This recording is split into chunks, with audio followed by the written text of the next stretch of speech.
بھائی کا سوال یہ ہے کہ جو لوگ خیمے لگا کر اور منہ لپیٹ کر اعتکاف کرتے ہیں اس کا کیا حکم ہے؟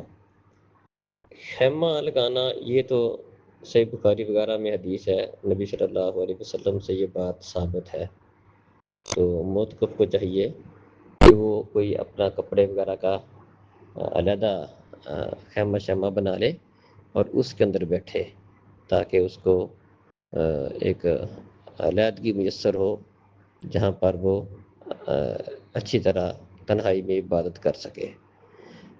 باقی اس طرح یہ منہ لپیٹنا یہ خام خواہ کا ایک تکلف ہے، اس کی ضرورت نہیں ہے۔ یہ بات نبی صلی اللہ علیہ وسلم سے ثابت نہیں ہے۔ بلا وجہ باہر نہیں پھرنا چاہیے۔ مسجد میں اور مسجد کے اندر بھی اپنے اعتکاف والی جگہ پر ہی معتکف کو، اعتکاف کرنے والے کو بیٹھنا چاہیے۔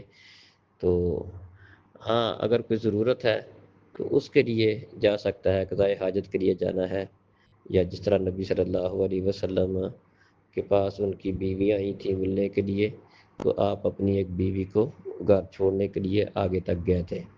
تو کوئی ضرورت ہو تو وہ اس کے لیے جا سکتا ہے، اور اس کے لیے اس طرح منہ لپیٹنے کی ضرورت نہیں ہے۔ بلا وجہ جانا نہیں چاہیے۔